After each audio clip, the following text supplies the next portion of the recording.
Alors, bonsoir à tout le monde. C'est un plaisir d'être ici ce soir avec vous. J'espère que vous m'entendez bien. Léon, tu m'entends bien?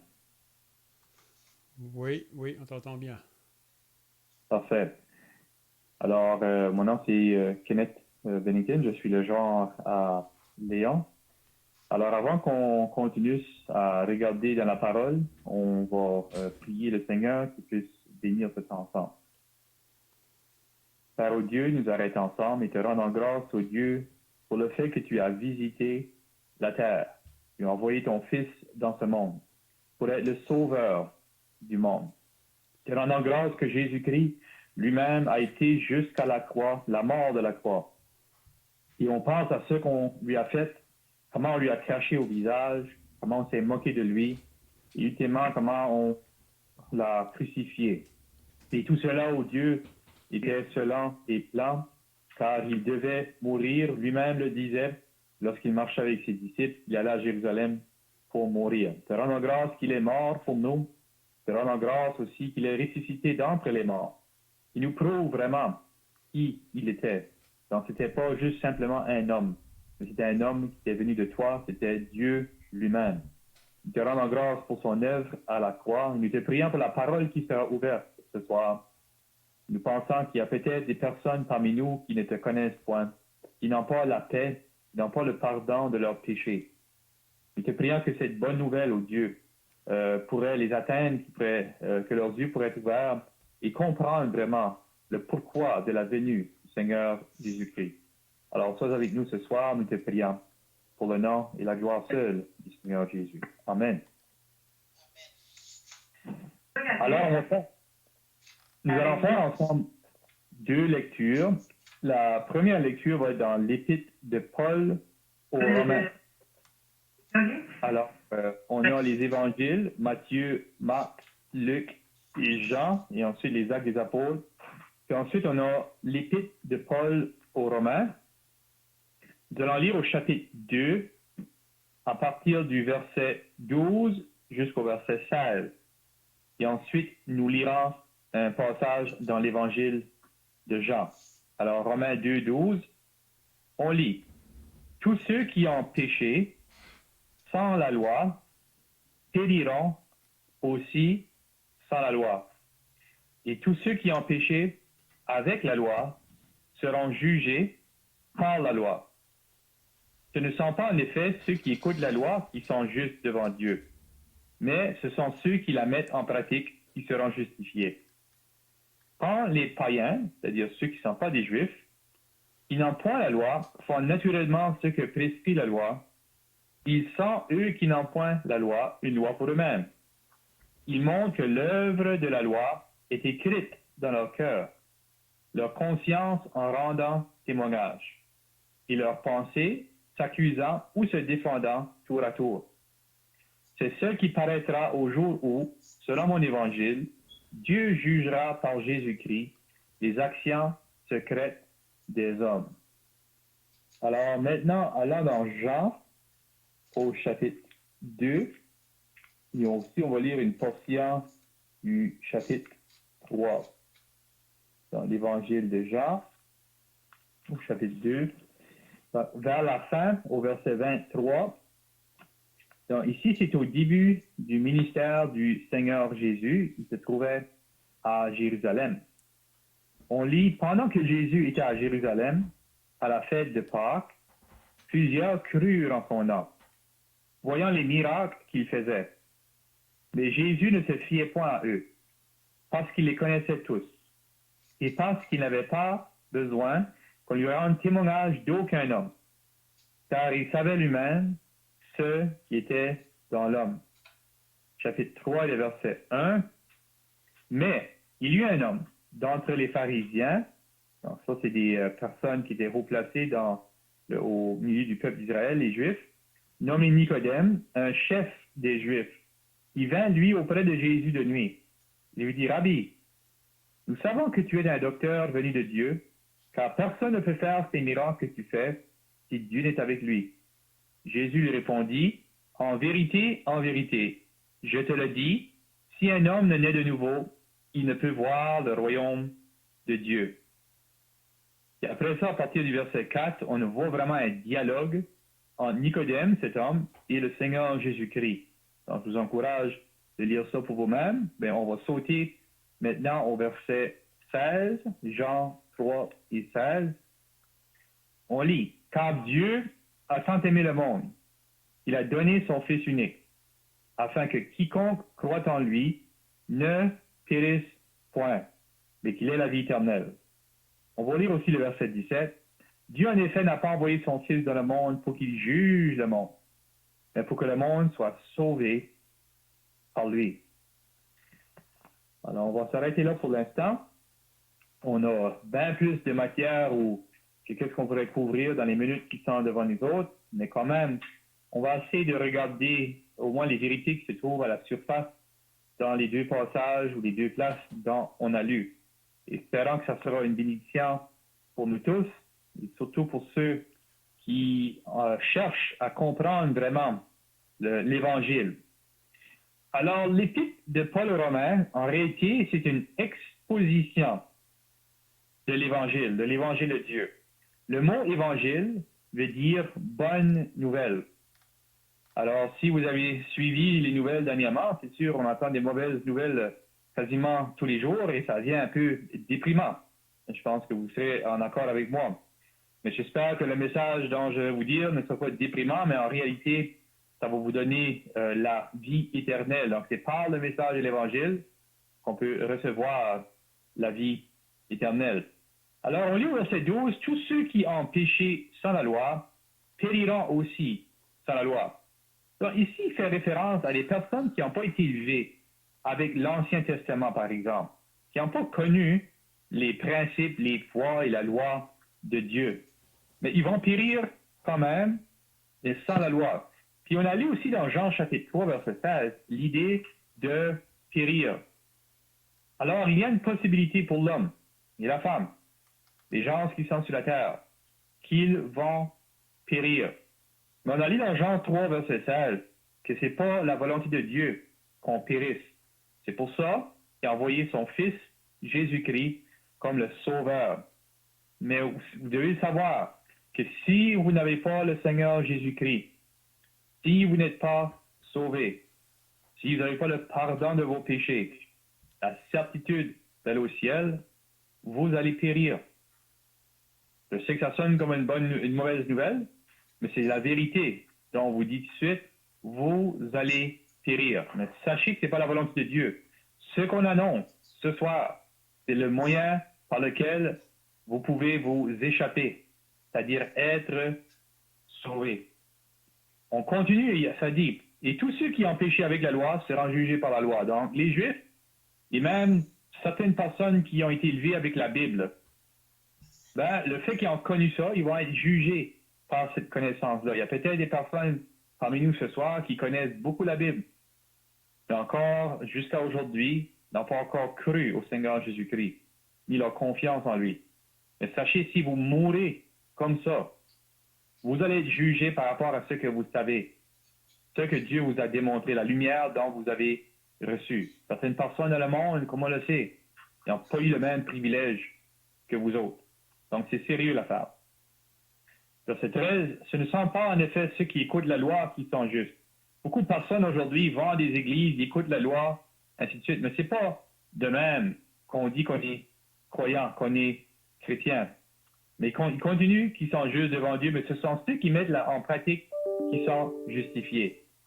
Seulement ceux qui ont reçu le Seigneur Jésus-Christ, l'Esprit de Dieu, sont en mesure de mettre la loi en pratique. Par nous-mêmes, on ne peut pas le faire. On lit au verset 14, on va passer plus loin que je veux m'attarder, mais juste pour le contexte, c'est pour ça que j'ai voulu lire les autres versets. On lit au verset 14, « Quand les païens, c'est-à-dire les non-juifs, qui n'ont pas la loi, font naturellement ce que prescrit la loi. » Parce que vous savez, il y a des gens qui n'ont pas entendu beaucoup de choses de la Bible, mais on pourrait dire que c'est quand même des bons vivants. Ils ont des principes, ainsi de suite. Ils savent que mentir, c'est mal. Ils savent que tuer, c'est mal, sans savoir que c'est écrit même dans la Bible. Ils montrent, c'est-à-dire, excuse-moi, ils sont eux qui n'ont pas une loi pour eux-mêmes. Ils montrent que l'œuvre de la loi, est écrite dans leur cœur. Même lorsqu'on est petit, puis qu'on ne connaît pas beaucoup de choses de la Bible, on sait déjà, il y a des choses qui sont bien à faire, il y a des choses qui sont mal à faire. Et je suis sûr, quand je dis ça, vous savez ce que je veux dire. Depuis votre jeunesse, il y a peut-être des situations dans lesquelles vous avez été mis dedans, que vous avez vu, ah, ça, c'est pas bon, ça. Des choses que vous avez faites, votre conscience vous a dit, ah, ça, c'est pas bon, ça. Des choses que vous avez faites, puis vous avez du regret aujourd'hui, et votre conscience encore peut-être en train de vous troubler par rapport à ces actions-là. Mais qu'est-ce que c'est ça? Mais ça, c'est quelque chose que Dieu a fait. Dieu a fait l'homme avec une conscience. Et le mot conscience, c'est vraiment se rendre conscient de ce qu'on pense, ce qu'on est, ainsi de suite. C'est ça que conscience, en principe, ça veut dire.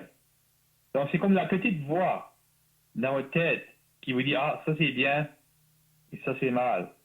Mais il y a quelque chose, d'où ça vient ça? C'est parce que l'œuvre de la loi est écrite dans chacun de nos cœurs, peu importe notre origine, peu importe même de la religion dans laquelle on a été élevé.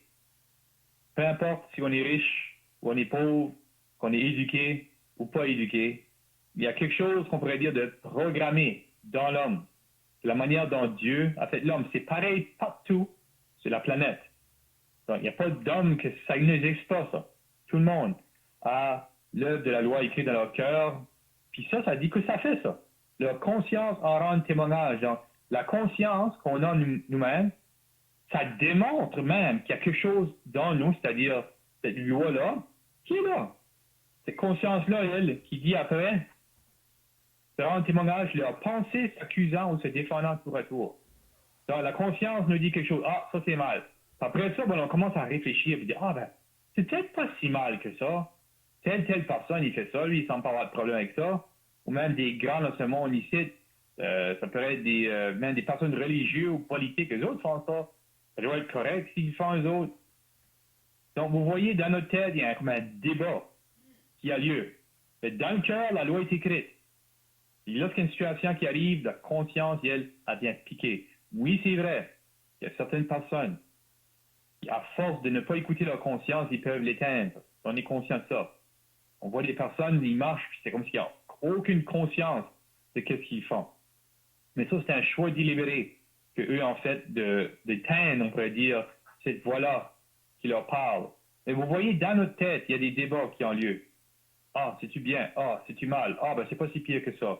Ben, je suis pas aussi pire que mon voisin. Est-ce que c'est vous autres, ça? Est-ce que vous vous comparez avec quelqu'un d'autre? Ah, ben, il y a des pires personnes que moi. Moi, j'ai fait ça aussi. Mais le 11 de mai 1993, j'ai oublié toutes les autres. C'était moi devant le juge. C'était moi que j'ai compris, c'est moi qui est pécheur. Peu importe ce que les autres ont fait. Puis moi, je n'avais fait assez.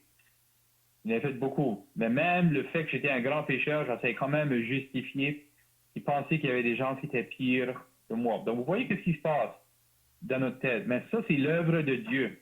Ça, c'est l'œuvre du Saint-Esprit. On aurait pu lire dans l'Évangile de Jean, le travail que le Saint-Esprit fait aujourd'hui dans ce monde, c'est pour convaincre les gens de leur péché, de la justice et du jugement. Le Saint-Esprit travaille aujourd'hui. Oui, le Seigneur Jésus-Christ est dans le ciel, assis sur le trône. Mais ça dit qu'il a envoyé le Saint-Esprit dans ce monde. Il est dans ce monde ici. Est-ce que le Saint-Esprit travaille dans votre vie? Est-ce qu'il a travaillé dans votre vie même aujourd'hui? La semaine passée? Le Saint-Esprit veut nous amener à Dieu. On aurait pu lire même plus haut, au chapitre 2, verset 4, où ce qui dit, où méprises-tu les richesses de sa bonté, de sa patience, de sa longanimité, ne reconnaissant pas que la bonté de Dieu te pousse à la repentance. Le Saint-Esprit essaie de nous pousser à nous faire réaliser ce qu'on est devant Dieu, qu'on est pécheur, perdu, sans force. Mais des fois, on résiste. Est-ce que vous résistez? Arrêtez de résister. Dieu veut vous parler. Dieu veut que vous reconnaissiez que vous êtes pécheur. Puis des fois, on a peur d'aller vraiment à cette place-là, de reconnaître comment pécheur qu'on est. Mais c'est ça que Dieu veut.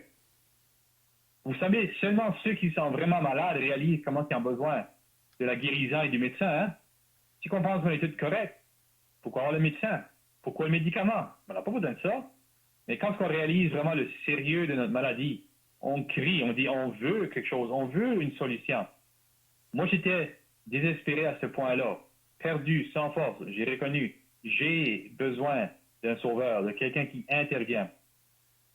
Alors, la conscience, Dieu l'a mis là, on voit comment que notre pensée, elle s'accuse ou se défend tour à tour. Puis on lit au verset 16, c'est ce qui paraîtra au jour où, selon mon évangile, la bonne nouvelle, Dieu jugera par Jésus-Christ les actions secrètes des hommes. Vous savez, on pourrait aller dans le Mariana Trench, donc ça c'est la place la plus profonde dans l'océan, je crois. C'est dans l'Océanie, c'est très, très, très, très profond. On pourrait aller se cacher là, dans une petite capsule. Mais Dieu même, il nous verrait à travers de tout cet océan-là, puis il pourrait nous voir. On pourrait se cacher dans le milieu du mont Everest, donc la plus grosse montagne dans ce monde. Dans le fin fond de cette montagne-là, Dieu peut encore voir nos pensées. Il n'y a pas de place où on peut se cacher, où Dieu ne voit pas nos pensées. La pensée de tous les hommes. Alors, on est inexcusable. On est nu devant Dieu. On ne peut pas se cacher devant lui. Il sait tout ce qui se passe dans nos pensées. Donc, avec ça en tête, maintenant allons dans Jean au chapitre 2. Alors, comme on l'a mentionné, ceci, c'est le début du ministère du Seigneur Jésus-Christ. Donc, à ce temps ici, on pourrait dire, il n'était pas beaucoup populaire. Il commençait, les gens commençaient à savoir qui il était. Donc, ça faisait peut-être un peu de temps, pas beaucoup, que le Seigneur Jésus-Christ avait commencé à annoncer la bonne nouvelle. Donc, on se trouve ici à l'entour du mois de mars, avril, parce que c'était la Pâque des Juifs, et beaucoup de Juifs, bien sûr, s'avaient réunis à Jérusalem. Ils allaient à Jérusalem périodiquement pour les grandes fêtes, telles que la Pâque. Donc, beaucoup de personnes se trouvaient là. Puis le Seigneur venait de faire un miracle, comme on lit plus tôt, à Cana, à un mariage où il a changé l'eau en vin, ainsi de suite. Il y a des choses qu'il a faites dans cette région-là. Alors, il y a des gens qui ont vu, qui ont témoigné de ces miracles. Donc, c'est ça qu'on lit ici. Pendant que Jésus était à Jérusalem, à la fête de Pâques, plusieurs crurent en son nom. Donc, beaucoup de personnes ont vu ce qu'il disait, puis waouh, voyant les miracles qu'il faisait. Donc, à cause des miracles, ça les a convaincus. Non, on lit ici après, mais Jésus ne se fiait pas à eux, parce qu'il les connaissait tous. Vous savez, même dans son temps, il y avait des faux professants. Aujourd'hui, il y en a beaucoup. Tristement, il y en a beaucoup trop. Des personnes qui prétendent connaître le Seigneur Jésus-Christ qui ne connaissent pas. C'est un religieux, peut-être c'est vous autres, ça. Vous avez été à la messe, à l'église, depuis votre temps de jeunesse. Même peut-être vous lisez la Bible périodiquement. Peut-être même vous avez chanté dans une chorale. Peut-être même vous faites des bonnes œuvres en son nom. Mais jusqu'à aujourd'hui, vous ne le connaissez pas. Oui, ça peut se faire, ça. La Bible est claire que ce n'est pas par les œuvres que nous sommes sauvés. On lit ça dans Éphésiens, au chapitre 2, versets 8 et 9, entre autres. Ce n'est pas par qu'est-ce qu'on fait qui fait en sorte qu'on est chrétien. Ce n'est pas d'où on est né ou dans quelle famille on est né qui fait en sorte qu'on est chrétien. On aurait pu lire ça dans Jean, au chapitre 1. C'est vraiment clair que ce n'est pas à cause d'où on vient ou qu'est-ce qu'on a fait qu'on est sauvé. Donc, on lit, par exemple, au verset 12, « Mais à tous ceux qui ont reçu, à ceux qui croient à son nom, elle a donné le pouvoir de devenir les enfants de Dieu, lesquels sont nés non du sang, ni de la volonté de la chair, ni de la volonté de l'homme, mais de Dieu. » Donc, c'est pas parce qu'on est né dans une famille chrétienne ou d'un pays soi-disant chrétien qu'on est chrétien. Donc, il y a beaucoup de personnes aujourd'hui qui professent le connaître, mais ne le connaissent pas. Ils se sont jamais repentis de leurs péchés, nus à la réalisation que devant Dieu, ils sont sans force. Est-ce que c'est vous ce soir, ça? Mais si c'est vous ce soir, sachez que Dieu veut vous sauver. Dieu veut vous parler. Vous savez, on vous devez pas courir loin de la repentance, c'est-à-dire fuir de la repentance, mais plutôt aller vers elle. Dieu veut que tous et chacun de nous, qu'on vienne à cette réalisation qu'on est sans force. C'est pas une mauvaise place à aller, ça.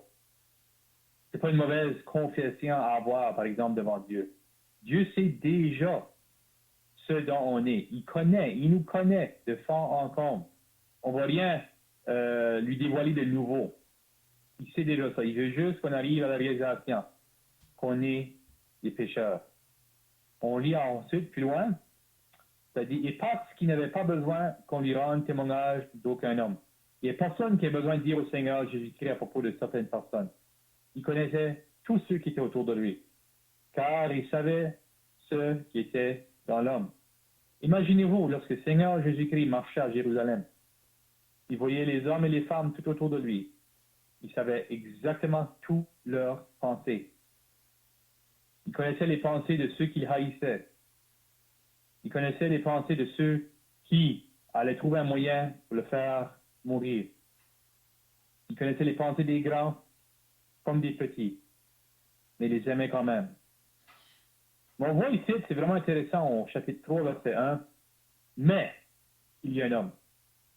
C'est comme si que le Saint-Esprit veut nous dire, parmi toutes ces personnes-là, il y avait quelqu'un d'unique. Ici, on lit à propos de Nicodème. Nicodème, c'était un chef des Juifs. C'était pas n'importe qui. C'est un homme extrêmement respecté parmi le peuple de Dieu. Et c'était un homme sûrement qui questionnait. Il se posait des questions. Il connaissait la loi de fond en comble. Et le fait qu'il la connaissait, certainement, cette loi-là lui condamnait. Alors, il ne pouvait pas trouver la paix. Il essayait de tous ses moyens, par toutes sortes de choses, avoir une paix avec Dieu, d'être juste devant Dieu. Mais le fait qu'il connaissait beaucoup la loi, cette loi-là aurait dû souvent le condamner. Sa conscience, lui, était, j'assure, très aiguisée. Alors, il aurait dû avoir beaucoup de débats, on pourrait dire, en lui-même, dans ses pensées. Imaginez-vous quand il entendait parler d'un homme qui commençait à faire des miracles à Jérusalem. Surtout quand on disait, c'est un homme de Nazareth. Et comme on pourrait lire, comme Nathanaël a dit, on voit ça au chapitre 1, parce que Nathanaël a dit, est-ce qu'il peut venir quelque chose de bon de Nazareth? On sait qu'il y a quelque chose de bon qui est venu de Nazareth, c'est le Seigneur Jésus-Christ lui-même. Alors lui, Nicodème, avait entendu parler des miracles que cet homme-là il faisait, puis il voulait le rencontrer. Alors on voit qu'il a été rencontré le Seigneur Jésus de nuit. Pourquoi de nuit? Certains ont dit peut-être parce qu'il ne voulait pas que les autres sachent, le fait qu'il était un chef parmi les Juifs. Peut-être c'est ça, mais peut-être c'est juste qu'il voulait avoir un temps il ne voulait pas être interrompu, il voulait avoir un temps seul avec le Seigneur Jésus-Christ. Peu importe. L'important, c'est qu'il a été à lui. Donc l'importance pour vous aussi, c'est que vous alliez à lui. C'est ça qui compte. Donc on voit le Nicodème a été, puis il arrive au Seigneur Jésus, puis il dit, Rabbi, nous savons que tu es un docteur venu de Dieu. Un docteur ici, c'est pas juste l'idée de quelqu'un qui guérit, mais c'est quelqu'un qui est connaissant, parce que Nicodème lui-même aussi était un docteur d'Israël, comme on lit au verset 10. Le Seigneur, lui, l'appelle un docteur d'Israël, c'est-à-dire quelqu'un qui était connaissant dans les choses de Dieu. Alors, lorsqu'il dit « Nous savons que tu es un docteur venu de Dieu », alors il a vraiment parlé de ça avec les autres personnes qui connaissaient. À propos de Jésus de Nazareth, cet homme qui guérissait les malades, cet homme qui faisait des miracles. Et dans sa tête, il aurait dû se poser la question, me demande si c'est le Messie. Le Messie qui avait été promis longtemps auparavant, me demande si c'est lui. Mais qui d'autre ça pourrait être? Alors, par la curiosité, il a voulu aller voir le Seigneur Jésus-Christ. Peut-être vous autres aussi, vous êtes curieux. Peut-être vous n'avez jamais parlé de ça à quelqu'un que vraiment vous cherchez à connaître c'est quoi la Bible. On est très content que vous êtes parmi nous ce soir. Il dit, car personne ne peut faire ces miracles que tu fais si Dieu n'est avec lui. Alors, il avait la foi, il y avait quelque chose. Il dit, il n'y a personne qui pourrait faire qu'est-ce que tu fais si Dieu n'est pas avec lui. Et vous voyez, qu'est-ce que le Seigneur Jésus-Christ lui dit? Il dit, Jésus lui répondit, en vérité, je te le dis, si un homme n'est né de nouveau, il ne peut voir le royaume de Dieu. Et au verset 7, le Seigneur répète quelque chose de similaire. Il dit, ne t'étonne pas que je t'ai dit, il faut que vous naissiez de nouveau. Pourquoi est-ce que le Seigneur Jésus-Christ a dit ça à Nicodème? Nicodème, malgré toute sa connaissance, malgré tout son arrière-plan, son bagage, le fait même qu'il était chef parmi les Juifs, il y avait quelque chose qui lui manquait. Le Seigneur a été très au but. Nicodème, tu dois être né de nouveau. Il a répété même une deuxième fois. Tu dois être né de nouveau. Est-ce que vous êtes né de nouveau? Et je ne parle pas ici, ce n'est pas le baptême. Le baptême de l'eau, quelques gouttes sous le front, ou même si vous avez été immergé dans l'eau, ça ne peut pas donner une nouvelle naissance. Être né de nouveau, on lit, c'est clair, c'est lorsqu'on reçoit le Seigneur Jésus-Christ comme notre Sauveur. Pour ma part, comme j'ai mentionné tout à l'heure, j'ai été né de nouveau le 11 de mai 1993. Alors, ça fait quelques années maintenant que je suis sauvé. Et depuis ce temps-là, je suis certain que je m'en vais au ciel. C'est pas à cause que je suis quelqu'un de bon. Dieu le sait. C'est pas à cause que je suis parfait. Dieu le sait. C'est parce que j'ai cru que le Seigneur Jésus-Christ est mort pour moi. Ce jour-là, j'ai été né de nouveau. Alors, je vous repose la question et vous devez la répondre devant Dieu. Est-ce que tu es né de nouveau? Vous savez, seulement ceux qui sont nés de nouveau pourront aller au ciel. C'est ce qui est écrit. Ça dit, en vérité, je te le dis, si un homme est né de nouveau, il ne peut voir le royaume de Dieu. Alors, si vous vous attendez d'aller au ciel à cause de vos bonnes œuvres ou à cause que vous avez été élevé dans une telle religion, c'est ça que vous vous fiez dessus, cher ami, vous n'allez pas au ciel avec ça. C'est pas ça qui apportera quelqu'un au ciel. Vous vous êtes trompé ou quelqu'un vous a trompé. La Bible est claire, c'est pas par cela, de cette manière-là, qu'on va au ciel. Vous devez être né de nouveau. Alors, si vous n'êtes pas né de nouveau, on vous supplie d'aller à Dieu en réalisant qui vous êtes, la repentance, et en croyant que Jésus-Christ est le seul moyen par lequel vous pouvez être sauvés. Si on résumerait vraiment la nouvelle naissance très facilement, c'est ceci. C'est comme l'apôtre Paul a pu dire dans les Actes des Apôtres. Lorsqu'il allait prêcher de lieu en lieu, il prêchait la repentance envers Dieu et la foi au Seigneur Jésus-Christ. Alors vous devez vous repentir. Lorsque Jean-Baptiste a commencé son ministère, le précurseur du Seigneur Jésus, il disait aux gens, à tout le monde, peu importe qui ils étaient, repentez-vous. Lorsque Jésus aussi a commencé son ministère, si on lit dans l'Évangile de Marc, on voit, même chose, il dit, repentez-vous. Lorsque Pierre a commencé à prêcher après la Pentecôte, au début de l'Église, dans les Actes des Apôtres au chapitre 2, qu'est-ce qu'il disait à la foule? Repentez-vous. Lorsque Paul a commencé à prêcher aussi, la première prêche qu'on voit écrite dans la parole, je pense, dans Actes chapitre 13, qu'est-ce qu'il dit? Repentez-vous. Très important de comprendre, de saisir la repentance. Je ne parle pas de la pénitence. Je parle de la repentance. Une grosse différence. C'est venir en accord avec ce que Dieu dit à propos de nous. Et quand on vient en accord, ça fait en sorte qu'on fait un 180. On nous voit tout à fait différents. On voit même Dieu différent et on voit le péché différent. Ça, c'est la repentance. Et la foi, c'est tout simplement croire. Et Jésus est le seul moyen. Jésus a dit, je suis le chemin, la vérité et la vie. Jésus même a dit aussi, je suis la porte. Tout à l'heure, même quand il dit, je suis le chemin, la vérité et la vie, il dit après, nul ne vient au Père que par moi. Il est le seul sauveur qui a été donné. Marie ne peut pas nous sauver. Marie était une bonne femme. Elle a été choisie pour être la mère du Seigneur Jésus-Christ. Mais Marie ne peut pas intercéder pour nous. Marie ne peut rien faire pour nous. Seul le Seigneur Jésus-Christ est le médiateur entre Dieu et les hommes. Alors c'est ça qui est l'Évangile ou la nouvelle naissance. C'est la repentance envers Dieu et la foi au Seigneur Jésus-Christ. Et on voit au verset 16 du même chapitre, celui dont on a lu. Ça dit, ce beau verset qui nous dit, car Dieu a tant aimé le monde, il a aimé toi. Peu importe ce qu'on a fait, il nous aime inconditionnellement. Il t'aime ce soir. Bon, quand j'ai lu ce verset-là, à l'âge de 16 ans pour la première fois au mois de décembre 1992, c'est comme si une grosse lumière m'avait frappé dans les yeux. Je n'avais jamais vu ça.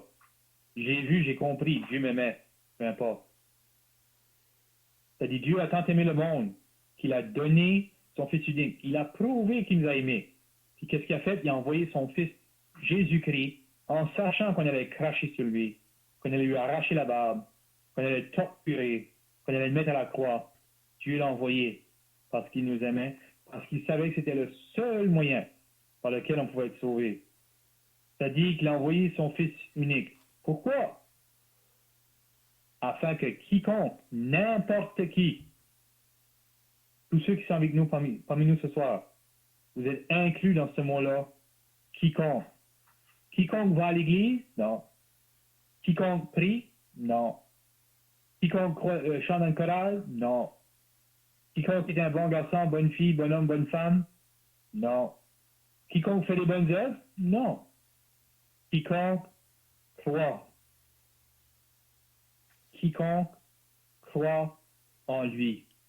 Et si on croit en lui, qu'est-ce qui va arriver? On ne veut pas périr, c'est-à-dire aller en enfer, et ensuite être jugé et aller dans le lac de feu dont on voit dans l'Apocalypse, le dernier livre de la Bible. Oui, l'enfer est réel, le lac de feu est réel. Comme autant que le ciel est réel, l'enfer et le lac de feu sont réels. Dieu ne veut pas qu'on aille là. C'est pour ça qu'il appelle tout le monde à se repentir et à croire en son Fils. Donc, lorsqu'on croit en lui, on ne veut pas périr, mais on va avoir tout de suite, pas qu'on aura plus tard, tout de suite la vie éternelle.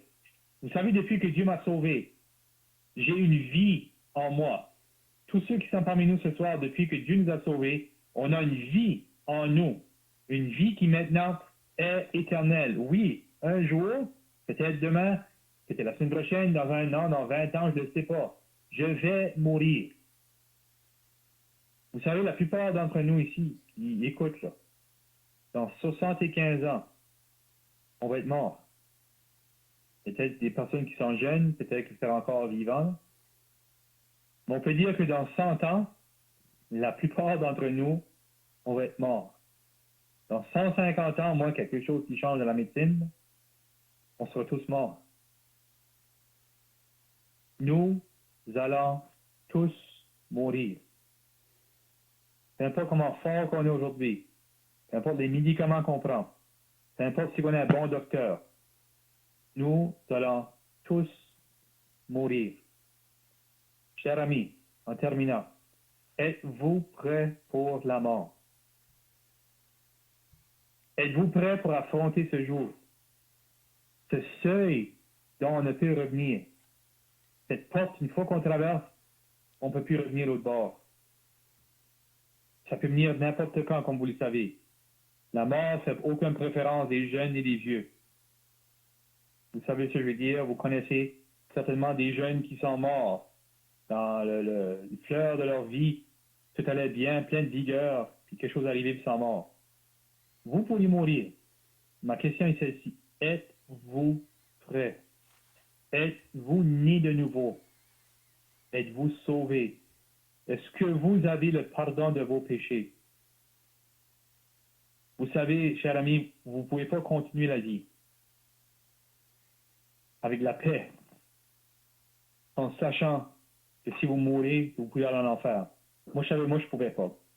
Parce que j'ai entendu l'Évangile clairement, comme vous entendez l'Évangile ce soir. Dans ma tête, je pensais, moi, je ne peux pas mourir tout de suite, je ne suis pas prêt. Donc, chers amis, si vous n'êtes pas sauvés, vous n'êtes pas prêts pour la mort. Alors, vous devez tous vos efforts à chercher, à connaître Dieu, Oui, le diable a essayé de vous arrêter. Oui, le péché est très attrayant. Vos amis même vont être rire de vous. Moi, ça m'est arrivé. Mes amis ont ri de moi.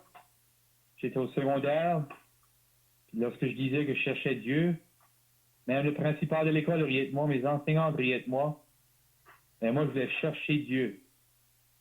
Il y a une parole il y a un verset dans la Bible qui m'a beaucoup encouragé dans Matthieu, où ça dit cherchez et vous trouverez. Puis je savais que Dieu n'était pas menteur, puis je savais si je cherchais que j'allais trouver.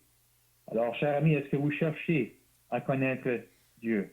Sachez que les bergers vous cherchent plus que vous le cherchez.